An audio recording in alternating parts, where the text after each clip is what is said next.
de exposições bíblicas na carta de Paulo aos Efésios. Nós vamos abrir no capítulo 6 e hoje veremos do versículo 14 até o versículo de número 17.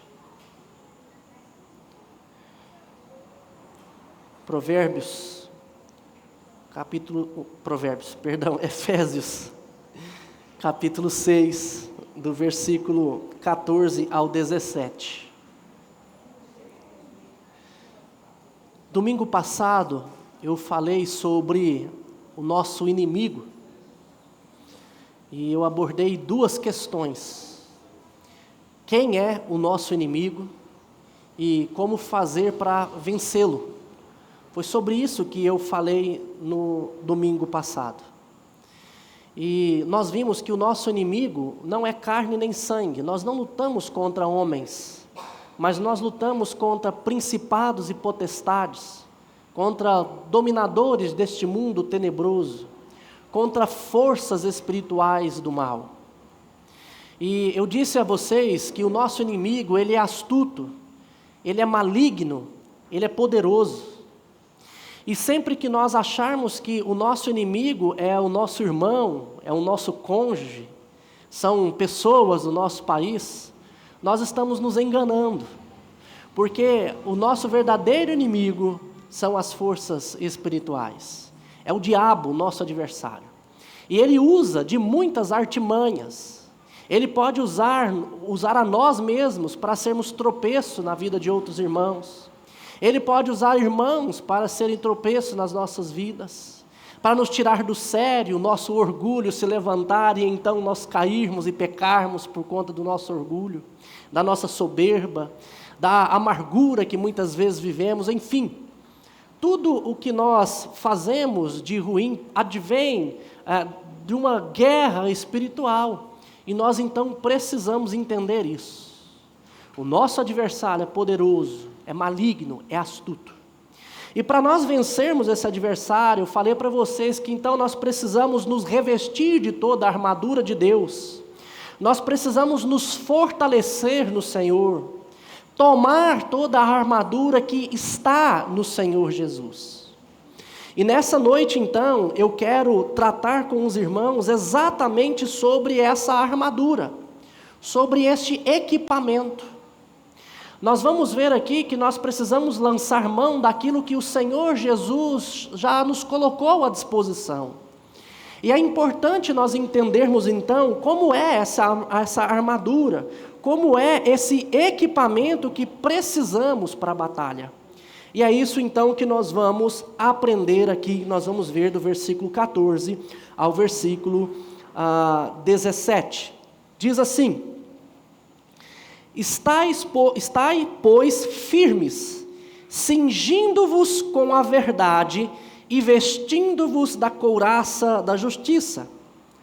Calçai os pés com a preparação do evangelho da paz, embraçando sempre o escudo da fé, com o qual podereis apagar todos os dardos inflamados do maligno.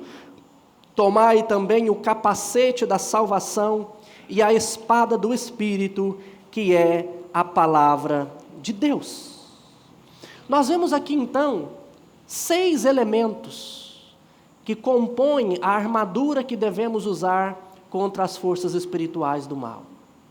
E o primeiro elemento que vemos é o cinto da verdade. Quando Paulo diz cingindo-vos da verdade, esse cingir nada mais é do que colocar um cinto, apertar o cinto. É essa a tradução dessa palavra cingindo-vos.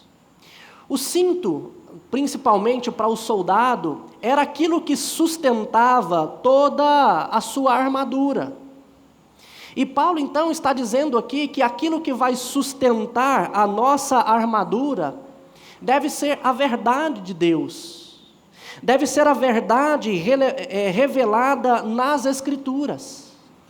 Para que a gente possa nos armar, colocar toda a armadura, eu preciso atar o cinto da verdade, ou sustentar toda a armadura com a verdade. quando João escreve o seu evangelho, nós vemos ele falar no capítulo 8, versículo 44, que o diabo, o nosso adversário, ele é o pai da mentira. Ele é quem fala mentira o tempo todo, ele é mentiroso. E ele tenta nos enganar através de mentiras que são por ele espalhadas para que a gente acredite nelas. Foi assim ao longo da história. Ele várias vezes enganou pessoas falando daquilo que lhe é próprio, mentira. E é por isso que nesse contexto ali de João, capítulo 8, no versículo 32, o Senhor Jesus, 31 e 32, ele diz, olha, os verdadeiros discípulos vão permanecer em mim, e se vocês permanecerem em mim, vocês vão conhecer a verdade, e a verdade vos libertará. Meus irmãos, o que nos faz vencer o inimigo é conhecer a verdade de Jesus, que é o próprio Jesus, e nós vamos fazer isso permanecendo nas palavras dele. Nós não conseguiremos, jamais nós conseguiremos vencer o mundo se não for por meio da verdade revelada em Cristo Jesus. Nós precisamos conhecer essa verdade. Certa vez eu estava depositando um dinheiro no banco, e enquanto a moça conferia ali as notas com uma caneta, tinha lá também um lugar que ela colocava lá o dinheiro, né? E eu lhe fiz a seguinte pergunta, falei, moça, qual a melhor maneira de conhecer uma nota falsa? E eu me lembro que ela me respondeu mais ou menos assim, olha, existe várias maneiras e todas elas são boas, mas nenhuma funciona se não se conhecer bem a nota verdadeira. Meus irmãos, para nós sabermos o que é mentira e vencermos as mentiras do nosso inimigo, nós precisamos conhecer bem a verdade que está em Cristo Jesus. É por isso que nós precisamos, o tempo inteiro, buscar nas Escrituras aquilo que o Senhor Jesus nos ensina. Tem muito crente sendo enganado pelas mentiras do diabo. Tem muito crente acreditando em coisas que não são bíblicas e que são até antibíblicas. E Paulo nos ensina aqui que para nós vencermos as forças espirituais do mal, nós precisamos primeiramente atar o cinto, segurar o restante da armadura com a verdade que nós temos em Cristo Jesus. É por isso que nós precisamos ler a Bíblia, é por isso que nós precisamos participar de escola bíblica dominical, questionar, é por isso que eu incentivo os irmãos a lerem, a anotar as suas dúvidas, para tirar as suas dúvidas, para que vocês conheçam mais e mais a verdade, porque assim nós conseguiremos, então, vencer as forças espirituais do mal. Mas o segundo elemento que compõe essa armadura, Paulo diz aí que é para a gente nos vestir da couraça da justiça. A couraça, meus irmãos, era a parte do soldado que tampava desde o seu pescoço até a parte de suas coxas e também todas as costas. Era a parte do soldado que protegia os seus órgãos vitais. É claro que o soldado andava com um escudo e com uma espada, e com a espada ele poderia evitar que flechas, que dardos chegassem até ele, e o próprio escudo também era para isso. Mas ele também andava com uma armadura, porque caso as suas armas ali, que ele empunhava nas mãos, falhasse, ou ele não conseguisse evitar, essas flechas parariam, então, em sua armadura. Então, nós precisamos lembrar que Paulo, ele nos ensina, no capítulo 4, versículo 24, ele nos ensina a revestir-nos, a despir-nos do velho homem, ou seja, a deixar a maneira como o velho homem anda, e nos revestirmos de um novo homem que é criado segundo a justiça e retidão de Deus. Olha só, você pode conferir aí, capítulo 4, versículo 22 até o 24, ele vai dizer: no sentido de que, quanto ao trato passado, vos despojeis, ou tirai o velho homem, que se corrompe segundo as inclinações, concupiscências do engano, é isso, inclinações ao engano. O velho homem está propenso a ser enganado, mas nós devemos despir-nos disso, e vos renoveis do espírito do vosso entendimento, versículo 24, e vos revistais do novo homem, criado segundo Deus. Como é que esse homem? Em justiça e retidão, procedentes da verdade. Olha só, Paulo diz o seguinte: se eu atar o cinto da verdade, a verdade que vai sustentar todo o restante da armadura, eu devo agora colocar a couraça, que vai ser sustentada por esta verdade, e essa couraça deve ser uma couraça de justiça. Mas por que Paulo fala que essa couraça tem que ser de justiça? Meus irmãos, uma das artimanhas do nosso inimigo, do diabo, é a acusação. O diabo, também, a palavra diabo significa adversário, significa, a Bíblia se refere a ele como acusador. Por exemplo, em Apocalipse capítulo 12, ali João diz que o diabo, nosso adversário, ele ficava constantemente na presença de Deus nos acusando. Quando Jesus, ele morre e ressuscita e vai para o céu, ali em Apocalipse diz que o diabo perdeu o seu posto de acusador. Porque Cristo Jesus, uma vez que ele morreu por todos, então o seu sangue já cobre os nossos pecados, então não há mais espaço para o diabo nos acusar diante de Deus. Mas não se engane, meus irmãos. O diabo, ele vive nos acusando aqui. E não somente ele, mas pessoas que são usadas por ele também para nos acusar. De muitas coisas. Então, o que Paulo está nos ensinando? Se eu me revestir de uma justiça que vem de Deus, se eu andar em retidão, eu não vou abrir espaço para que eu seja atingido por acusações do diabo.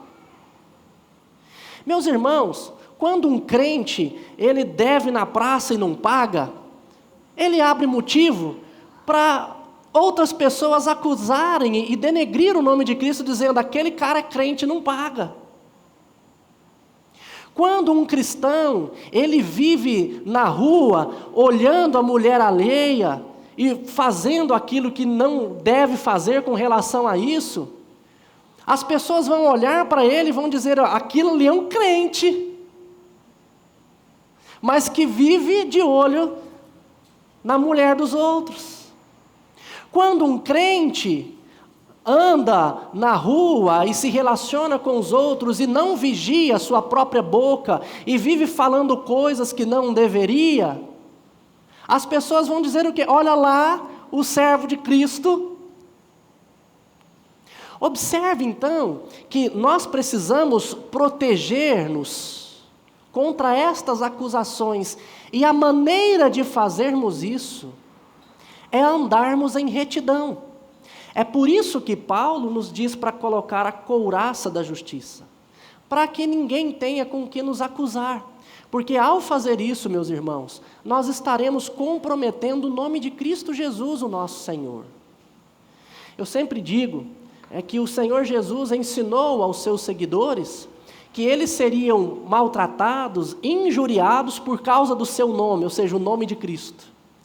Mas infelizmente, hoje nós vivemos em um país com mais de 30% de evangélicos, onde quem está tendo o nome manchado não é o cristão por causa de Cristo, mas é Cristo por causa dos cristãos. E nós precisamos nos atentar para isso. e lembrar que o nosso adversário não é aquele ser humano que me acusa, mas é o próprio inimigo, que usa de artimanhas, que usa de pessoas para isso. A nossa guerra é espiritual. É por isso que eu tenho que vigiar o tempo todo com relação a isso. Mas outro elemento dessa armadura tem a ver com o calçado, os nossos pés. Paulo nos ensina aí, no versículo 15, calçai os pés com a preparação do Evangelho da paz. Em outras palavras, preparem os pés de vocês com o Evangelho da paz. Que o Evangelho da paz deixe os pés de vocês preparados. Por que isso? Ora, irmãos, o calçado, ele era um apetrecho muito importante para um soldado romano.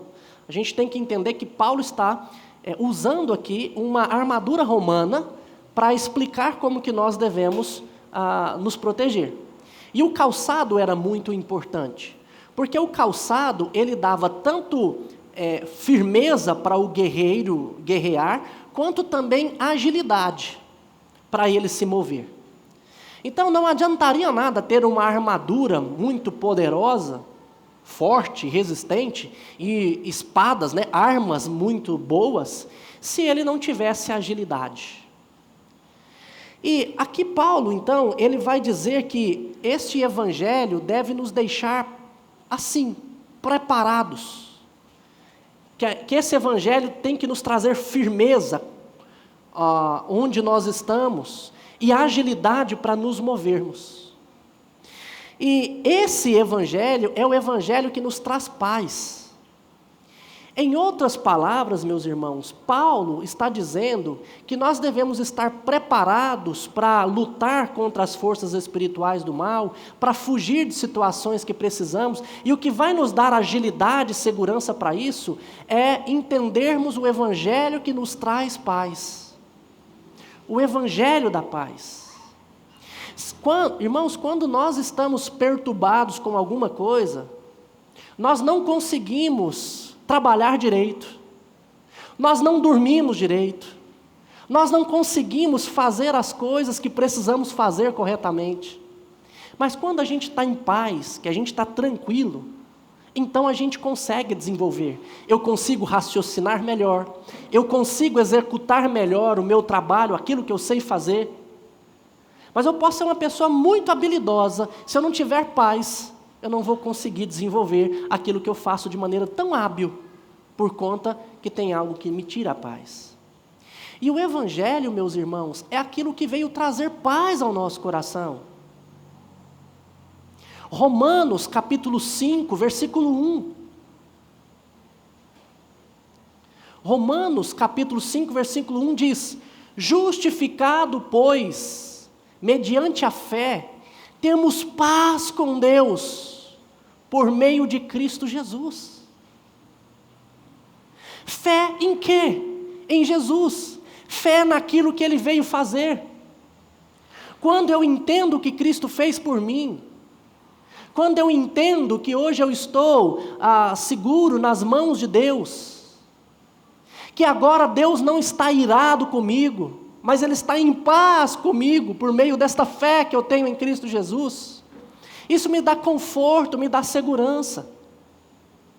Lucas capítulo 2, um episódio em que Simeão, um homem de Deus ali, que aguardava a consolação de Israel, quando Maria e José levam Jesus no templo, e Simeão vê aquela criança, ele toma a criança nos braços, levanta a criança e diz: Senhor, agora o Senhor pode despedir em paz o teu servo, porque os meus olhos viram a tua salvação.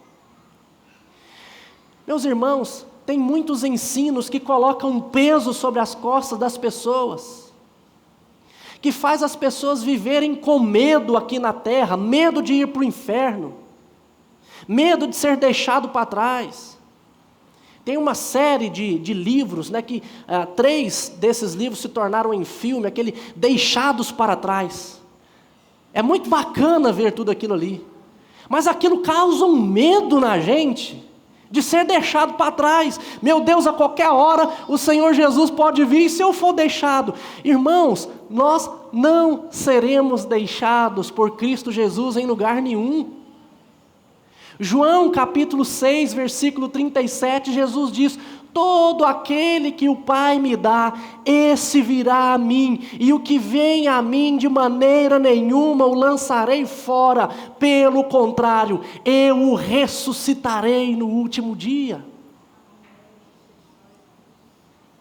Meus irmãos, não existe nada nesse mundo que pode tirar a paz que nós temos em Deus. Deus está em paz conosco, e essa paz que nós temos, ela vem por meio daquilo que Cristo Jesus fez por nós. Portanto, se eu ato a minha armadura com a verdade, se eu me revisto de retidão para andar com o Senhor, e eu estou em paz, eu tenho essa paz de Deus, consciência disso, logo eu estou preparado para me mover diante das situações horríveis que possam vir sobre as nossas vidas. Não perca a sua paz. Não deixe que nada nesse mundo tire a sua paz. O mundo aqui pode desabar, mas nós temos a certeza que estamos com o Senhor Jesus, e com Ele estaremos eternamente. Deus está em paz conosco.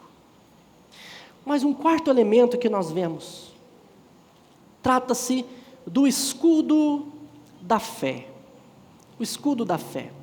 Paulo diz aí no versículo 15, calçai os pés com a preparação do evangelho da paz, embraçando sempre o escudo da fé, com o qual podereis apagar todos os dardos inflamados do maligno. Ora, é interessante que a única arma que Paulo dá uma justificativa para a gente tê-la é o escudo. É o único que ele faz: olha, tenha o escudo da fé para vocês fazerem isso. As outras ele não dá essa justificativa. Mas aqui ele diz: para que vocês possam apagar todos os dardos inflamados do maligno. Nós precisamos entender que uma das armas do nosso inimigo, então, é lançar todo tipo de dardo. Dardo pode ser a mesma coisa que flecha também. Você já deve ter brincado com aqueles quadros ali que você coloca um alvo e você tem aqueles negocinho ali que chama dardo, né, que você joga para fincar lá no alvo. E aqui Paulo diz que o inimigo, ele tem esses dardos inflamados. É aquilo que traz problema para as nossas vidas, que nos acerta e destrói a nossa vida, que contamina outros, que acerta a igreja, que contamina tudo. Então, uma dessas armas são esses dardos inflamados, né? E o que o diabo faz, muitas vezes, ou esses dardos inflamados do maligno, muitas vezes, é lançar dúvida no nosso coração, é trazer situações para que a gente tenha um pensamento malicioso, desejos pecaminosos, etc. Não pense você que muitas vezes os pecados que a gente cai não é porque o inimigo preparou aquilo. Eu fico imaginando, né, situações. Um adolescente lá, um jovem que está tentando fugir ali da pornografia, e de repente ele está fazendo uma pesquisa sobre Alexandre o Grande, e aparece lá no quadrinho: clique aqui, e uma mulher toda sensual. O que você acha que é isso? O que você pensa que é? O diabo sabe que essa é a dificuldade, então está ali. A pessoa que tem dificuldade com o álcool, e ela está tentando lutar contra isso, e de repente ela chega ali, um dia cansativo, aquela dose ali maravilhosa ou aquela cerveja gelada que está ali, e o diabo coloca exatamente para ele pensar assim: hoje eu mereço. E ele estava tentando lutar, mas agora ele cai. Quem você acha que é? São situações, eu estou falando de algumas situações para vocês tentarem entender, dimensionar que é assim a nossa luta. Ela é espiritual. E com isso, o diabo faz aflorar, coloca situações que aflora o nosso orgulho, a nossa arrogância, a nossa soberba, a nossa falta de perdão, a nossa amargura, a nossa insatisfação, tantos pecados que existem no nosso coração, tantos ídolos, que eles então vão aflorando diante de tantas situações. Meus irmãos, foi o diabo, conforme Lucas 22, versículo 3 nos fala, foi o diabo, foi Satanás que induziu Judas a vender Jesus. Foi o próprio diabo que fez com que Ananias e Safira mentissem ao Espírito Santo. Atos capítulo 5, versículo 3. Ananias, por que encheu Satanás o teu coração para que mentisses ao Espírito Santo, reservando parte do valor do campo? Não se engane, meus irmãos. Se nós usarmos a nossa fé em Cristo Jesus, nós conseguiremos vencer vários desses dardos inflamados do maligno. E uma das artimanhas do diabo também é nos fazer desacreditar da palavra de Deus. Desacreditar da palavra de Deus. A galeria da fé, em Hebreus, nós vemos que todos ali venceram e agradaram a Deus, porque fizeram isso, eles permaneceram com fé no Senhor Jesus. Hebreus capítulo 11, leiam lá. E eu fico me lembrando da história de Abraão. A história de Abraão. Deus disse que abençoaria Abraão. Abraão seria pai de uma numerosa nação, mas Sara estava com 90 anos. E aí o que eles tentam? Eles tentam ajudar Deus. Eles tentam ajudar Deus. Sara vai lá, pega a sua serva, entrega a Abraão, deita com ela, e eles têm um filho, Ismael. Deus volta e fala assim, eu disse que eu vou resolver, que eu vou dar a vocês um filho, não vai ser esse. Num primeiro momento ali, Abraão e Sara duvidam que o Senhor faria o que ele havia dito. Mas depois, Sara tem um filho, vem Isaac. E nós temos um segundo momento em que Abraão agora está subindo no monte para sacrificar, e Deus pede que ele sacrifique o seu próprio filho. Mas ali nós vemos a fé de Abraão. Muitos acreditam que o ponto central ali dessa narrativa é a obediência de Abraão. Não é obediência, meus irmãos, porque Abraão é o pai da obediência. Abraão é conhecido pelo pai da fé. Ele só foi obediente porque ele creu, porque ele teve fé no Senhor, porque ele passou agora a acreditar, coisa que ele não fez antes, agora ele fazia. Olha, eu vou confiar no Senhor. Peraí, mas Deus está me pedindo um filho? Mas ele aprendeu a confiar. E tem uma frase de um cantor, pastor presbiteriano, do nosso meio, o Índio Mesquita, que ele diz o seguinte, uma canção maravilhosa, que diz: melhor é confiar se a circunstância aponta o caos e a fé me diz que eu posso acreditar que o bem virá. Melhor é confiar se a circunstância aponta o caos e a fé me diz que eu posso acreditar que o bem virá. Abraão foi subindo para aquele monte, e ele deixou os servos dele e disse: olha, pode ficar aqui, porque nós vamos sacrificar e nós voltaremos. A circunstância apontava o caos, a morte do seu filho, mas ele acreditava que eles voltariam. Quando ele está subindo, Isaac pergunta: pai, cadê o cordeiro? E o que Abraão responde? Deus proverá. Ele confiava. Meus irmãos, não importa as circunstâncias, nós precisamos confiar, acreditar em Deus. E com isso nós vamos vencer muitas artimanhas do diabo. Muitas artimanhas do diabo. Com a fé que nós temos. Mas um quinto elemento é o capacete da salvação. Capacete da salvação. Quando a nossa mente é controlada por Deus, nós permanecemos de pé, meus irmãos. Permanecemos de pé na batalha contra o nosso inimigo. E ao longo do tempo, o nosso inimigo, o diabo, ele tenta derrubar o crente com dois extremos. A sedução e a ameaça. Sedução e ameaça. Quando eu tenho um capacete que me protege, a salvação que me protege, eu não vou cair nem na sedução e nem na ameaça. Nós podemos ver, por exemplo, a sedução de Eva. O que o diabo faz ali?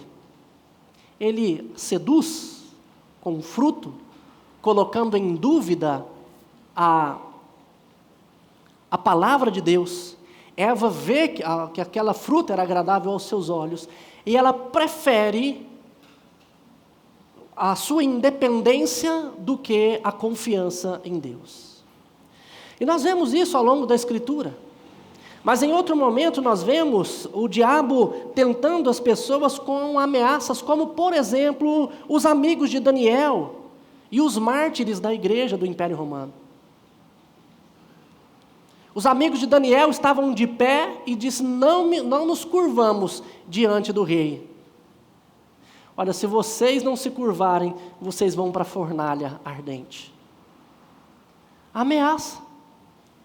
Mas, meus irmãos, quando a nossa mente está protegida com a salvação de Deus, diante de uma situação como essa, nós vamos agir como os amigos de Daniel fizeram, Sadraque, Mesaque, Abednego. Olha, se Deus quiser nos livrar, Ele vai nos livrar. Se Ele não quiser livrar, nós morreremos. Mas não vamos nos curvar. Quando eu tenho certeza da minha salvação, convicção do que Cristo, que eu já disse para vocês, nos diz em João 6,37, que Ele de maneira nenhuma lançará fora aqueles que foram até Ele. Não tem nenhuma coisa nessa vida que nos ameace ao ponto de nós cairmos em pecado. Mesmo que a ameaça seja a nossa própria vida, porque nós temos certeza de que o máximo que o diabo pode fazer é tirar a nossa vida. Mas ele não nos manda para o inferno. Como nós estudamos na escola bíblica passada, o único que tem poder para isso, para destruir tanto o corpo quanto a alma no inferno, é Deus. É a Ele que eu temo. É a Ele que eu sirvo. E eu não vou ser destruído no inferno, porque eu sou dele. Eu fui salvo por Ele. Cristo Jesus pagou um preço por mim. Não tem nada que me convença a pecar, seja por sedução ou seja por medo, porque a salvação de Deus protege a minha mente, me dá certeza daquilo que eu sou. E por último, a espada do Espírito.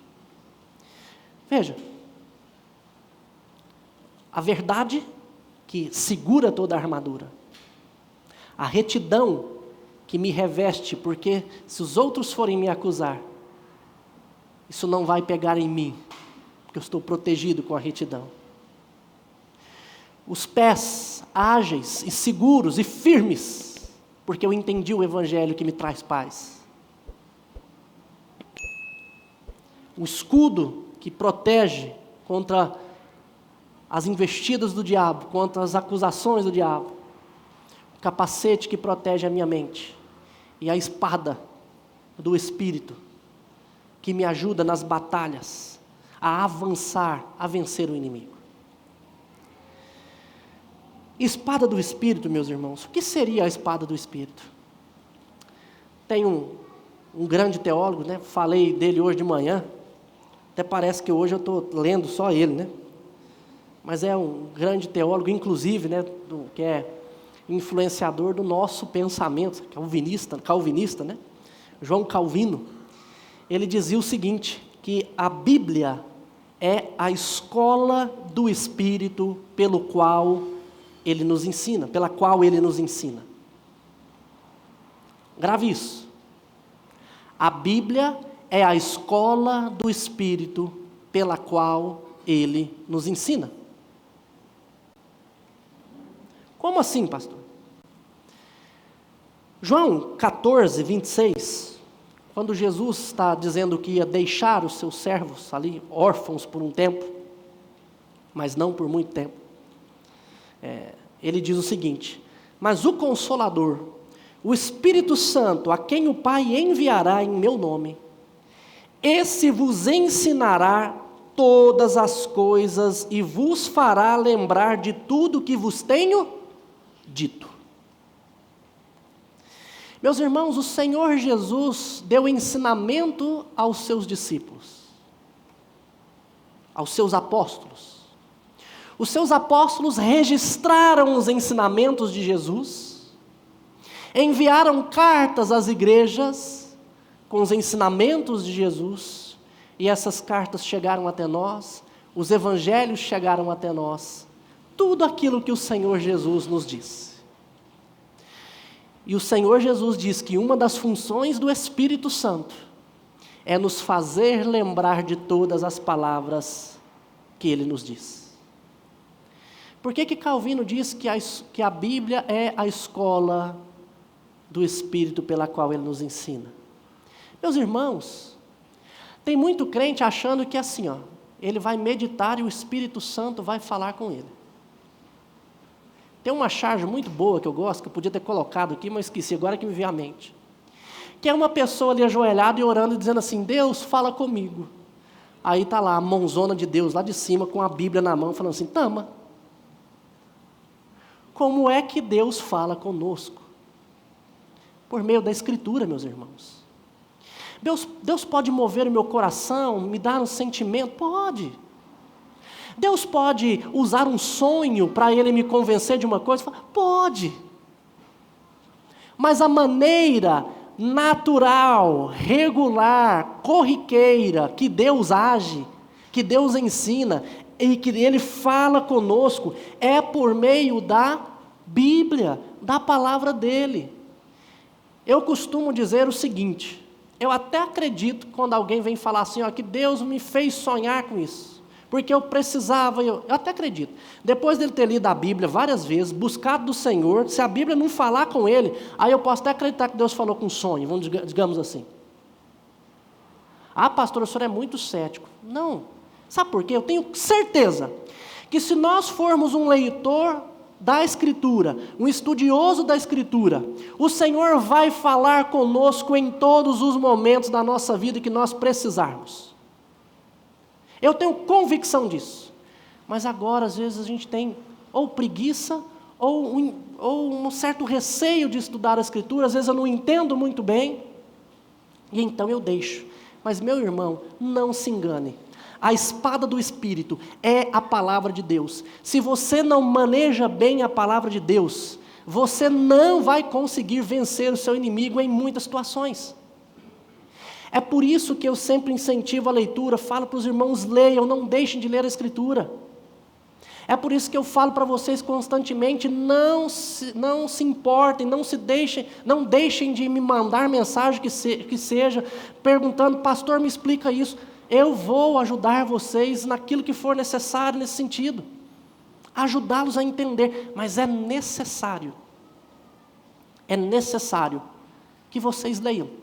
Porque a espada do Espírito é a palavra de Deus. Lembre-se, Mateus capítulo 4, leiam lá, a tentação de Jesus. 3 vezes o diabo tenta o Senhor Jesus. 3 vezes Jesus rebate o diabo, citando a palavra de Deus. 3 vezes ele combate o inimigo com a palavra.